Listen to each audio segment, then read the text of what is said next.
पकड़ के घंटा बजा दिया। आज ये बेसबॉल फुटबॉल घुस गया मेरे पास। हो ना, सबसे पहले वो ब्रैंडन मैकलम जो कल बैठ के बकवास पेल रहा था कि हमें बेशक ये 600 का टारगेट देंगे तो हम वो भी चेज कर लेंगे।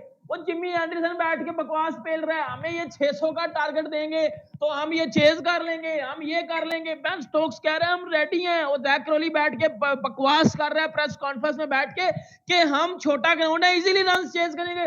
और 292 पे उन्होंने आपको लुढ़क दिया है, 292 पे उन्होंने आपका घंटा बजा दिया पकड़ के। बेस जिसने कहा होगा कि बुमराह अश्विन जिसने पहली इनिंग में एक विकेट डाली हो उसका नाम लिया जा रहा हो। कोई माइकल आज टेस्ट मैच इंडिया को हरा दे इंग्लैंड और ना केएल और ना जडेजा, चले रोहित तो विराट तो छोड़े और मुकेश कुमार खेल रहा और वो ये कहते कि इंडिया इनको हरा देगा, इंडियन बॉल होगा। उसके लिए एक्सपोज करके रख दिया इस बेसबॉल को, जो कि बहुत हवाओं में हो रही थी। मजे की चीज ये है कि बेन स्टोक्स अभी तक सिर्फ और सिर्फ 2 टेस्ट मैचेस ही हारे हुए थे। अब ये कौन टेस्ट मैच हार गया और वो करंट जाएगा इंडिया को। और अब तो ऐसा लग रहा है कि एक टेस्ट मैच ये लोग हार गया ना, अब ये लोग कमबैक नहीं कर सकते। अब ये इंग्लैंड वाले कमबैक नहीं कर सकते क्योंकि 1-1 से सीरीज लेवल हो गई। अगले 3 टेस्ट मैचेस है और इंडिया ने इनको ऐसा धोखा लगाना है, ऐसा धोखा लगाना है कि ये हमेशा याद रखेंगे कि ये जिसको कहते हैं ना इंडिया के अंदर आए हुए। क्योंकि ये होता है, ये देखा है हमने पहले भी देखा कि पहला टेस्ट मैच हमेशा इंग्लैंड जीत जाता है लेकिन उसके बाद संभल नहीं पाता, संभलने देते ही नहीं है। ये मौका परफॉर्मेंसेस हुई हैं, एक तरफ अश्विन एक तरफ बुमराह, और जहां बड़े बड़े क्लेम कर रही थी टीम इंग्लैंड के कोई बात नहीं 600 भी होंगे तो हम कर गुजरेंगे, तो कर गुजरते जी, मगर ऐसा कुछ भी नहीं हुआ and India has one this one. And Ali, what a brilliant performance by the Indian bowlers. यार बॉलर्स की परफॉर्मेंस नहीं तो इंडिया को अहेड रखा इस गेम में। 106 रन की आपको विक्ट्री हासिल हुई है। अगर आप मुझे पूछें कि समराइज करें कि what India achieved and what India lose in this test series, the massive achievement of India was the fighting spirit. Channel subscribe करें और मेरे हर अपडेट आपको मिले, इसके लिए बेल आइकन जरूर दबाइएगा। आप सभी को मेरी ढेर सारी शुभकामनाएं। पकड़ के घंटा बजा दिया। आज ये बेसबॉल फुटबॉल घुस गया मेरे पास। हो ना, सबसे पहले वो ब्रैंडन मैकलम जो कल बैठ के बकवास पेल रहा था कि हमें बेशक ये 600 का टारगेट देंगे तो हम वो भी चेज कर लेंगे। वो जिमी एंडरसन बैठ के बकवास पेल रहा है, हमें ये 600 का टारगेट देंगे तो हम ये चेज कर लेंगे, हम ये कर लेंगे। बेन स्टोक्स कह रहे हैं हम रेडी हैं। वो ज़ैक क्रोली बैठ के बकवास कर रहा है प्रेस कॉन्फ्रेंस में बैठ के कि हम छोटा ग्राउंड है, इजीली रन चेज करेंगे। और 292 पे उन्होंने आपको लुढ़क दिया है, 292 पे उन्होंने आपका घंटा बजा दिया पकड़ के। बेसबॉल को घुसा के उधर ही घुसा दिया जिधर से ये निकले हुए थे। इतना मारा उन्होंने आज आपको, इतना जलील किया उन्होंने आके आपको। मुझे बता दो, इतना जलील आपको कभी किसी ने किया हो मुझे बताओ। मतलब कुत्ता बना आगे मारा उन्होंने आपको, रगड़ा आपका घंटा बजाया पकड़ के। सही मायनों में आपका घंटा बजा। आज इंग्लैंड क्रिकेट का मोए मोए कर दिया उन्होंने। मोए मोए इनके साथ हो गया क्योंकि कल तक ये बंदे बकवास कर रहे थे बैठ के कि हम 60 या 70 ओवर्स में रन चेज कर लेंगे। मुझे बता दो कहां आपने 60 और 70 ओवर पूरे भी खेले हैं, इतना मुझे बता दो। नहीं, 70 ओवर इंडिया ने पूरे आपको खेलने भी दिए हैं, खेलने दिए हैं उन्होंने आपको 70 ओवर पूरे कि आप रन चेज कर लो। और भाई आपके नीचे से टेल एंडर ने कुछ किया, वरना आपका 200 पे लुल्लड़ बुल्लड़ हो गया था, वरना 200 पे आपका घंटा बज चुका था, वरना 200 पे आपके साथ मोए मोए हो चुका था।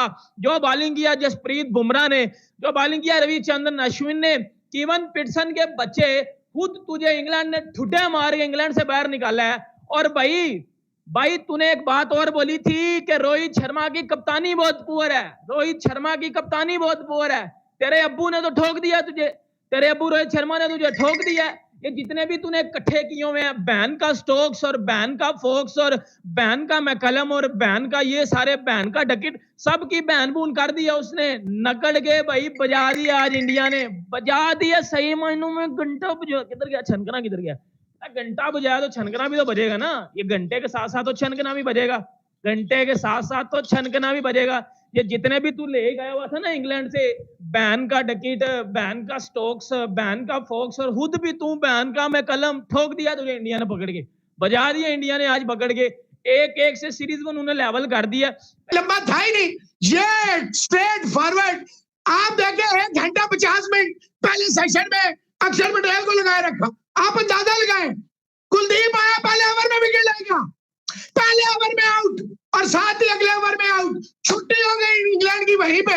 और क्या जबरदस्त अय्यर ने ड्रैग थ्रो मारी, मैच तो खत्म हो गया था।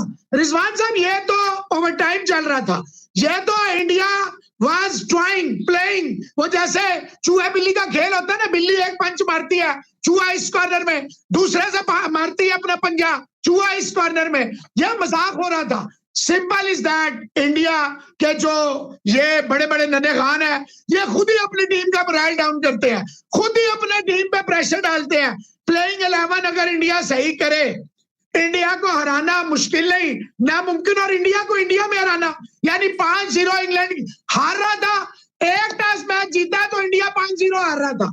आप अंदाजा लगाएं, बेन स्टोक्स, ओली पॉप से लेके जिस पे हमने नाम लेके बताया कि ये हमने ये नहीं कहा वो यूं आएगा, वो यूं हो जाता, वो आसमान नीचे आ। इतनी भी कोई बेसबॉल आसमानों पे नहीं है जो इनको पकड़ा ना जा सके। एक मैच में ऊपर गए, अगले मैच में उनको पकड़ के नीचे लेकर आए हैं। रोहित बॉल, रो बॉल ने जैस बॉल कह रहा हूं, रो बॉल और जैस बॉल ने बेस बॉल को हरा दिया, बुरी तरह से एक्सपोज करके रख दिया है कि जो बातें कर रहे थे जिमी एंडरसन, 70 ओवर के अंदर मैच को खत्म करेंगे। 70 ओवर के अंदर ही मैच खत्म हुआ है, 70 ओवर के अंदर ही मैच खत्म हुआ है, लेकिन रिजल्ट क्या है कि इंडिया जीत गई और इंग्लैंड हार गई। इसलिए कहते हैं कि बड़े बोल ना बोलो, 70 ओवर में चेस करेंगे, 70 ओवर के अंदर पहले बैटिंग तो कर लो, 70 ओवर पूरी। इंग्लैंड वाले 70 ओवर के अंदर ही आउट हो गए, लेकिन क्या शानदार किस्म के वर्ड्स बोल के गया था जिमी एंडरसन, 70 ओवर के अंदर मैच खत्म होगा। क्या बात है एंडरसन की, उसको पता था कि उसकी जो टीम है वो 70 ओवर तक ही खेल सकती है, या तो हारेंगे या तो जीतेंगे। इंडिया ने शानदार किस्म की विक्ट्री हासिल की है, यकीन करें कि ऐसा कोई मौका मिला ही नहीं पूरे टेस्ट मैच के अंदर, इस वाली इनिंग्स के अंदर इंग्लैंड की, ऐसा लग रहा हो कि इंग्लैंड जीत जाएगी। हर वो ऐसा ही लग रहा था कि एक विकेट गिरने की देर है और इन्होंने पूरी तरह से एक्सपोज हो जाना है, और वही हुआ कि जहां पे इनका जैक क्रॉली आउट होता है वहां पे इनकी लाइन लग जाती है। बेन स्टोक का जो रन आउट था वो बड़ा टर्निंग पॉइंट था इस मैच का, क्योंकि बेन स्टोक एक ऐसा प्लेयर था, अगर बेन स्टोक खड़ा रहता तो गेम चेंज हो सकती थी। You kept your nerves in control, mental toughness का मुजाहरा दिखाया आपने। कमाल की बॉलिंग जसप्रीत बुमराह, 9 विकेटें इस टेस्ट मैच में जसप्रीत बुमराह ने अपने नाम की, 20 में से 9 विकेटें जसप्रीत बुमराह के नाम है। रविचंद्रन अश्विन का रोल, कुलदीप यादव का रोल, अक्षर पटेल का रोल, और मजे की बात यह है कि जो इस मैच के मुजरिम है मुकेश कुमार, श्रेयस अय्यर, उनकी भी बड़ी वाइटल क्या कहते हैं इन्वॉल्वमेंट आ गई। मुकेश कुमार कुछ ना किया, आखिरी जाते जाते वो विकेट ले गए।